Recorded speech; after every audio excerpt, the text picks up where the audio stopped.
और इस वक्त की बहुत बड़ी खबर, मैं सीधा पॉइंट पे आना चाहता हूं। ईरान ने अपने डिफेंस सिस्टम से अमेरिका की टॉम हॉक मिसाइल को गिराने का दावा किया है। देखिए, ये बहुत बड़ी खबर है।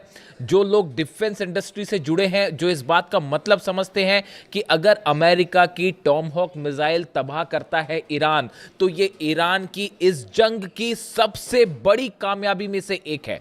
देखिए, ऑलरेडी अमेरिका इस बात से हैरान है, डोनाल्ड ट्रंप परेशान है, पीट हेग्सेथ हैरान है कि कैसे ईरान की जो मिसाइल्स हैं उसने पेट्रियट सिस्टम तबाह कर दिया है, थार्ड सिस्टम तबाह कर दिया है। और उसके बाद अब खबर आ रही है कि अमेरिका की टॉम हॉक मिसाइल को मार गिराया है ईरान ने।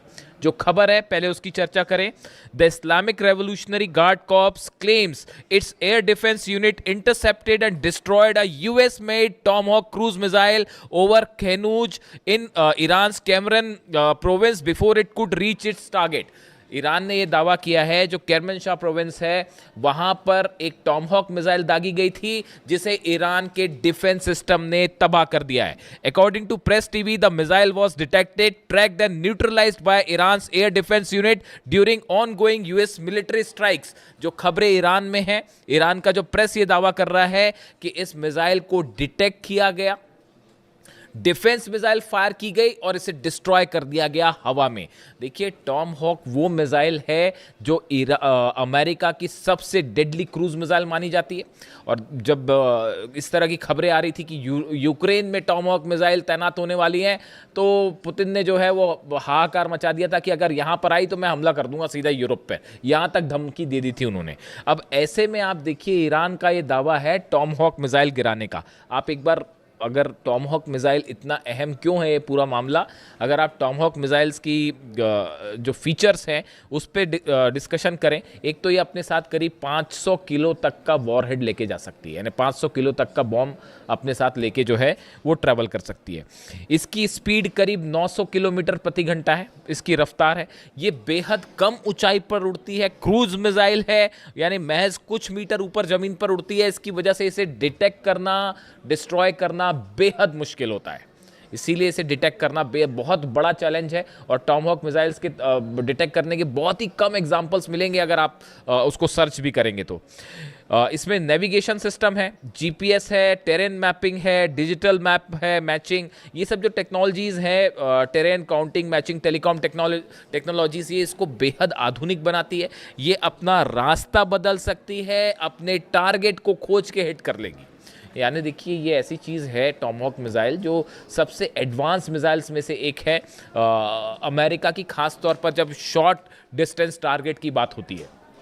हम अभी आईसीबीएम की बात नहीं कर रहे या बैलिस्टिक मिसाइल्स की बात नहीं कर रहे हैं। ये जो शॉर्ट रेंज मिसाइल्स है जो कम डिस्टेंस से फायर की जाती है, इसमें बहुत ही ज़्यादा ये सटीक मानी जाती है। अब देखिए, ऐसे हालात में एक तो इसको बनाने में बहुत वक्त लगता है, करीब 2 साल लग जाते हैं एक मिसाइल बनाने में, और 34 करोड़ के करीब इसका खर्चा आता है, जो इसकी जो जानकारियाँ हैं। अब देखिए, इस पे जो है, इसको डिटेक्ट करने का मतलब ये है कि ईरान के पास, देखिए, ईरान ने दरअसल पिछले, अगर आप 7 दिन की बात करें हमलों की, देखिए कभी भी कोई भी खबर को जब आप एनालाइज करते हैं तो 2 तरीके से, 2 स्तर पर होती है। एक तो पत्रकार की तरह मैंने आपको खबर बता दी साहब कि कुवैत पर हमला हो गया, वहाँ पेट्रियट तबाह हो गया, फिर जो है जॉर्डन में हमले हुए, वहाँ थार्ड सिस्टम तबाह हो गया, इस तरह की बातें। एक होती है आप उसको एक्सपर्ट्स के साथ चर्चा करते हैं, उसको समझने की कोशिश करते हैं कि इसके क्या मायने हैं, यानी आप उसका एनालिसिस करते हैं। देखिए, आज एक, मैं सुबह अपना वीडियो जो मैंने डाला, सुबह वीडियो, सीरैम सिस्टम जो है अमेरिका का, वो तबाह किया गया। सीरैम सिस्टम जो कि ड्रोन्स को डिटेक्ट करने में काम आता है, लेज़र की इसमें तकनीक होती है, इस्तेमाल किया जाता है, उसको तबाह किया, ऐसा दावे ईरान के हैं। उसमें बड़े सारे कमेंट आए कि आप जो है ये नहीं बताते हो कि ईरान में कितनी तबाही हुई, आप अमेरिका की तबाही ज़्यादा क्यों बताते हो। मैं इसका एक जवाब देना चाहता हूँ। देखिए, आप अगर मीडिया को देखेंगे तो आपको बड़ी आसानी से ये डिटेल्स मिल जाएंगे कि ईरान में कहाँ हमला हुआ है, ईरान में क्या तबाह हुआ है, ये बताने वाले आपके पास बहुत सारे सोर्स हैं। लेकिन अमेरिका में कितना नुकसान हुआ है, इजराइल में, ये बताना एक तो बड़ा चैलेंजिंग काम है। देखिए, ये दावे करना बहुत ही, इसमें आपको मेहनत लगेगी, रिसर्च लगेगी, आपके सोर्सेज मजबूत होने चाहिए, तभी आप ये काम कर सकते हैं। इसीलिए हम एक कोशिश करते हैं कि आप तक वो खबर पहुंचाएं जो साधारण इजीली आप तक नहीं पहुंच पा रही है। दूसरी चीज़ ये है कि ईरान के जो हमले होते हैं अमेरिकन बेसिस पे या इजराइल में या मिडिल ईस्ट में, यहाँ से खबरें निकालना बड़ा मुश्किल हो जाता है, क्योंकि मीडिया कवरेज पर बैन लग जाती है इन देशों में कि आप जो है वो मीडिया कवर नहीं कर सकते। आप चाहे सऊदी अरब की बात कर लें, चाहे आप यूएई की बात कर लें, सब जगह निर्देश हो जाता है कि भाई इसको कवर मत करिए। इसी तरह का हाल जो है वो कुवैत में भी है, इजराइल से तस्वीरें बाहर आती नहीं है। तो इन हालात में यहाँ से खबरें निकालना बड़ा मुश्किल होता है, लेकिन उसके बावजूद हम ये कोशिश करते हैं। इसीलिए ज़्यादा खबरें ये होती हैं कि ईरान ने कितना नुकसान पहुंचाया, बात नंबर 1। बात नंबर 2, कई बार आप सिर्फ खबर ही नहीं बताते हो, आपको स्टैंड भी लेना पड़ता है कि क्या चीज़ सच है, क्या चीज़ सही है, क्या चीज़ गलत है। अगर 168 बच्चियों पर टॉमहॉक मिसाइल से हमला होगा तो उसकी आलोचना भी होगी। वो मैं सिर्फ खबर ही नहीं दूंगा, उसकी आलोचना भी करूंगा, और जितनी हो सकती है उतनी करूंगा, क्योंकि आप सिर्फ हर बार सिर्फ एक खबर देने तक सीमित नहीं रह सकते। आपको ये भी बताना होगा कि क्या चीज़ सही हो रही है। अगर बच्चे मर रहे हैं फिलिस्तीन में तो उसको बोला जाएगा कि ये जेनोसाइड है साहब। अगर छोटे छोटे बच्चे मर रहे हैं, 30,000 बच्चों को अगर फिलिस्तीन में भूखा मार दिया जाए तो वो सिर्फ खबर बताने तक कम से कम मैं तो सीमित नहीं रहूंगा। मैं ये भी बताऊंगा कि ये जेनोसाइड है और इसकी आलोचना की जानी चाहिए। ठीक है, तो ये भी बात होती है। दूसरा, आप जब खबरें निकालते हैं वो आपको पता ही है। देखिए, मैं इस बारे में कुछ नहीं कहना चाहता। ये इस वॉर के दौरान की करीब 20 से 25 खबरें ऐसी हैं जो हमने प्रिडिक्ट की और वो बिल्कुल सही हुई। जिस दिन अली खामेनी साहब पर अटैक हुआ था, इस तरह की चर्चाएं शुरू हो गई थी कि बस अब तो हार गया ईरान, अब तो हार गया ईरान। हिंदुस्तान में शायद इकलौता हमारा पॉडकास्ट है जिसमें हमने ये कहा था कि आप जंग करके देख लीजिए, ईरान कभी नहीं हारेगा। 5 महीने बाद आप कहाँ खड़े हैं देख लीजिए। हकीकत जानना चाह रहे हैं आप? थर्ड सिस्टम के ऊपर मिसाइल गिरी है, चेक कर लीजिए जाके। तस्वीरें आएंगी बाहर जब आएंगी सैटेलाइट से, ये मैं दावा कर रहा हूं आपको। थर्ड सिस्टम के ऊपर मिसाइल गिरी है। पेट्रियट सिस्टम 3 जगह तबाह हुए हैं। मुझसे कोई कह रहा था कि आप बार बार पेट्रियट, भाई साहब कुवैत में अलग पेट्रियट सिस्टम तबाह हुआ है, बहरीन में अलग तबाह हुआ है, जॉर्डन में तबाह हुआ है। जॉर्डन में तो जहां लगा था ना पेट्रियट सिस्टम, उसके ऊपर खुर्रमशहर 4 मिसाइल गिरी है। पता कर लीजिएगा जाके, अभी दावे आएंगे। 30 प्लेन पिछली बार गिरने की हमने बात कही थी, निकले 42 प्लेन्स गिर गए थे। और इस बार भी अभी बार बार हम कह रहे हैं कि जॉर्डन में बड़ा नुकसान हुआ है। F-15 एक गिरने की और एक जलने की बात आ रही है, अभी आप देखते जाइए। अभी जब ये सीनेट कमेटी बैठेगी और 6 महीने बाद बताएगी कि जॉर्डन के बेस पर क्या हुआ, कुवैत के बेस पर क्या हुआ, बहरीन के बेस पर क्या हुआ, तब पता चलेगा। लेटेस्ट जो अपडेट आ रही है कि कुवैत में जो है वो कुवैत की सेना का एक मिलिट्री का बेस है, उसके ऊपर ईरान ने हमला किया है। लेटेस्ट जानकारी बता रहा हूं मैं आपको। कुवैत में मिलिट्री बेस पर अटैक हुआ, लेकिन वो मिलिट्री बेस ऑपरेट अमेरिका कर रहा था, सैनिक अमेरिका के थे, वॉरहेड्स वहां पे जितने भी युद्ध से जुड़ी चीजें थी वो अमेरिका की थी। उसके ऊपर सीधा स्ट्राइक हुई है, मिलिट्री सेंटर के ऊपर सीधा कुवैत पे स्ट्राइक हुई है। और ईरान का दावा है बड़ी संख्या में वहां भी सोल्जर्स घायल हुए अमेरिका के। अब ये बातें कोई स्वीकार करेगा नहीं, लेकिन निकल के आती हैं, तो आपको ये सब चीजें कैलकुलेट करनी पड़ेगी कि भाई कैसे हुआ। इसीलिए ये टॉमहॉक मिसाइल वाला जो है, देखिए, अगर आपने टॉमहॉक मिसाइल मार के गिरा दी, मान लीजिए अगर ये खबर सच है जो ईरान दावे कर रहा है, ईरान के दावे जो हैं कि भाई हमने टॉमहॉक मिसाइल गिरा दी। अब अगर टॉमहॉक मिसाइल गिरा दी और अगर ये खबर सही निकल जाती है, तो आपको फिर ईरान के उन दावों को भी मारना पड़ेगा कि साहब थार्ड उड़ा दिया है और पेट्रियट उड़ा दिया है। फिर आप उसको भी मानिए। फिर आप इस बात में भी कोई आश्चर्य नहीं होगा कि वो जो कह रहा है कि भाई हैंगर्स में जो है F-15 जेट्स खड़े थे, हैंगर के ऊपर मिसाइल मारी और सब तबाह हो गए। वो धीरे धीरे सैटेलाइट तस्वीरें आनी शुरू हो गई हैं।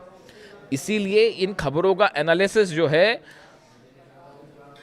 मुश्किल है थोड़ा सा। अब देखिए, ये जो अगर अमेरिका के हमलों की बात की जाए, जो अमेरिका ने स्ट्राइक्स की हैं पिछले 12 घंटे में, केशम आइलैंड्स पर हमले हैं, अहवाज में हमले हैं, खुजेस्तान में हमले हैं, लारक आइलैंड्स के पास हमले हैं, सिरीक पर हमले हैं, बंदर अब्बास में हमले हैं, अधिमेश्क में और ओमिदी है, ये वो इलाके हैं। करीब 15 इलाके ऐसे हैं जहां पर धमाकों की आवाज़ें हैं पिछले 12 घंटे के अंदर। तो ईरान पे तो स्ट्राइक हो ही रही है, लेकिन जब आप आ जाके सर्च करेंगे तो आपको दुनिया भर के अखबार, दुनिया भर के मीडिया आपको डिटेल बता देगी बड़ी आसानी से कि हाँ भाई, ईरान में जो इस जगह धमाके हुए, ईरान छुपाता भी नहीं उस बात को, बता देता है हाँ यहाँ हमारे हमले हुए हैं, इतने पुल तबाह हुए हैं। आपको ये बात कौन बताएगा कि जॉर्डन में कितने बेस तबाह हुए हैं अमेरिका के, कुवैत में कितने बेस तबाह हुए हैं, बहरीन में कहाँ कहाँ मिसाइल्स गिरी है, अमेजॉन के डेटा सेंटर पर हमला हुआ। आज खोल के देख लीजिए पूरी खबरें क्या है। मिसाइल गिरी, उसके 15 मिनट के अंदर हमने खबर अपलोड कर ली थी। परसों का मेरा वीडियो उठा के देख लीजिए आप। अमेजॉन का डेटा सेंटर हिट हुआ था 15 मिनट के अंदर, जबकि मैं तो पॉडकास्ट कर रहा हूं। और देखिए ये सब दावे सच साबित होंगे। थर्ड सिस्टम, मुझसे कई कमेंट्स पे सवाल उठ रहे थे कि ये कैसा हो सकता है, कैसे हो सकता है। पेट्रियट सिस्टम तबाह हुआ है, थर्ड सिस्टम तबाह हुआ है, जेट्स कई जलने की खबर है, और अब ये है ये टॉमहॉक वाले जो ये अभी दावे के लेवल पे है। इसको वेरीफाई करने में टाइम लगेगा, है या नहीं है, टाइम लगेगा, लेकिन ये दावा चूंकि है और बहुत बड़ा दावा है, तो टॉमहॉक मिसाइल को मार गिराना आसान बात नहीं है।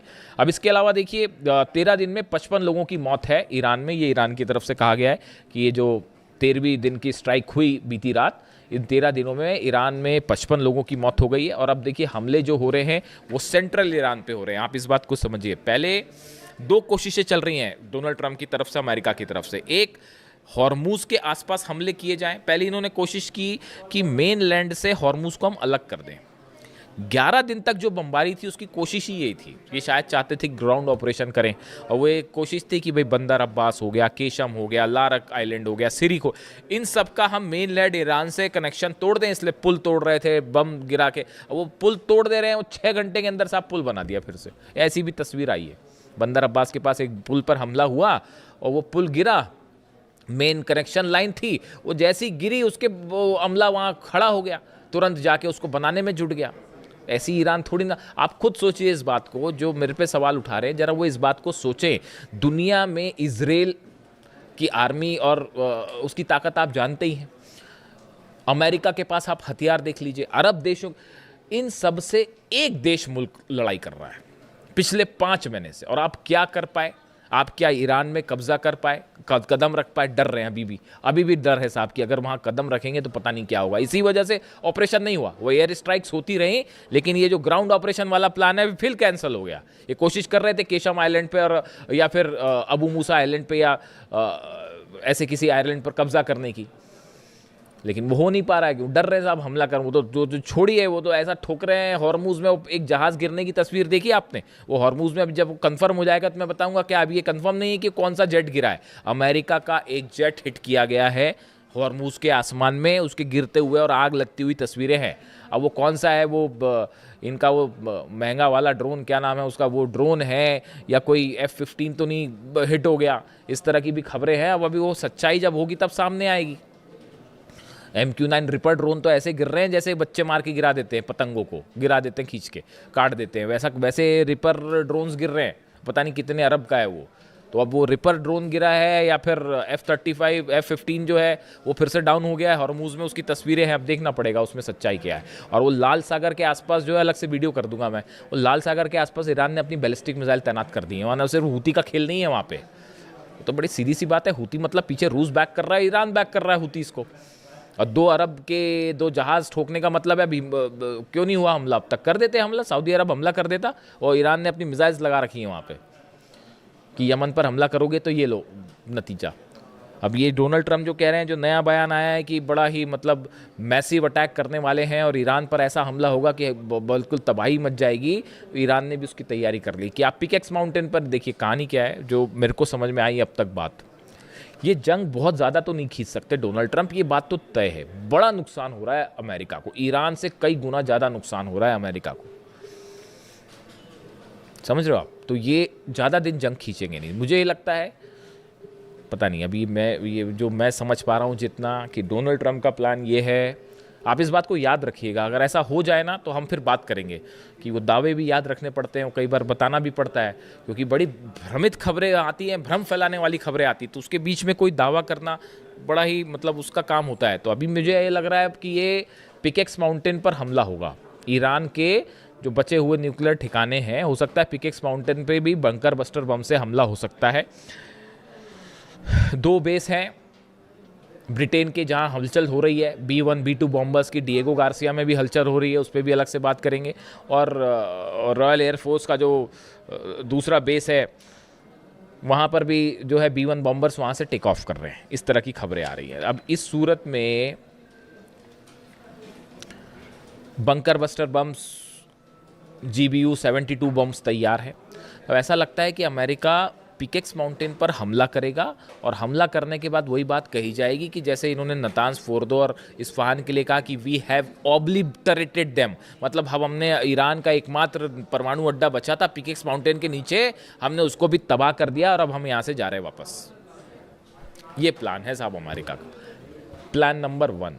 और प्लान नंबर 2 है बड़ी जंग करी जाए, लंबी जंग करी जाए, लेकिन इसकी बहुत बड़ी कीमत चुकानी पड़ेगी डोनाल्ड ट्रंप को। अब वो हिम्मत कर पाएंगे नहीं कर पाएंगे वो आप जानो। ईरान तो तैयार खड़ा है, ईरान कह रहा है आप आइए हमला कर लीजिए, 2 करना है कर लीजिए। आपने 28 तारीख को वो कर दिया है जिसके बाद ईरान के अंदर से डर खत्म हो चुका है। अली खामनी साहब को आपने असैसिनेट करके ईरान की 9 करोड़ जनता को आपने अली खामनी बना दिया है। हकीकत सिर्फ ये है। आप ईरान के लोगों के मेरे वीडियो में कमेंट्स आते हैं, जब इंटरनेट खुलता है वहाँ इलाकों में, तो वो वहाँ भी बड़ी अच्छा, ये मैं बड़ा शुक्रगुजार हूँ इस बात के लिए। मेरे पास ईरान से कमेंट आते हैं, I am so thankful for them. वो वहाँ पे ईरान में वीडियो देख रहे हैं, जो हिंदी जानते होंगे वो देख रहे हैं। एक भाई साहब का एक दिन कमेंट आया, वो तो बहुत ही बड़ी बात थी कि हम जो है वो तेहरान में आपका वीडियो देखते हैं और जो लोग फ़ारसी जानते हैं उनको उसका अर्थ समझाते हैं। ये तो बहुत ही बड़ा कॉम्प्लीमेंट था, बहुत ही बड़ी बात है। तो खैर, तो अब हालात ये है कि डोनाल्ड ट्रंप पिकेक्स माउंटेन पर हमला करने की तैयारी में, और ऐसी भी खबरें आ गई हैं कि ईरान की तरफ से बड़ी वार्निंग दे दी गई है कि अगर हमारे पिकेक्स माउंटेन पर हमला हुआ, जाग्रोस पर हमला हुआ, तो बाकी तो पता नहीं तेल अवीव नहीं बचेगा। तेल अवीव पे हम सीधा हमला करेंगे। वो ईरान ने अपनी प्लानिंग कर रखी है। मैं आपको बताऊंगा कैसे नेटो के बेसिस पर हमला होने वाला है, यूरोप कैसे खतरे की जद में है, और कैसे जो है वो तेल अवीव से सीधा इजराइल पर हमला कर देगा ईरान अगर पिकेक्स माउंटेन पर न्यूक्लियर सेंटर्स पर हमले होते हैं तो। लेकिन इस बीच बड़ा डेवलपमेंट ये है साहब कि अब्बास अराक्ची साहब की लावरोव से मुलाकात हुई है, रूस के विदेश मंत्री से, और चीन के विदेश मंत्री वांग यी से मुलाकात हुई है। SCO समिट हो रही है उसमें, और उसमें काफ़ी सारे डेवलपमेंट हैं। देखिए, बड़ी चीज़ें होती हैं जब आप डिप्लोमेसी की बात करते हैं। देखिए, जितनी लंबी जंग उतनी बड़ी ईरान की जीत, हकीकत यही है। तो अब ये रूस का क्या कहना है, चीन का क्या कहना है, ये सब चीज़ें तय करेंगी कि आगे क्या होने वाला है। लेकिन फ़िलहाल जहाँ से बात शुरू की थी कि अगर वाकई ईरान ने टॉमहॉक मिसाइल गिरा दी है, तो ये तो ईरान ने वाकई गजब कर दिया है। वीडियो कैसा लगा कमेंट करके ज़रूर बताएं। Thank you so much.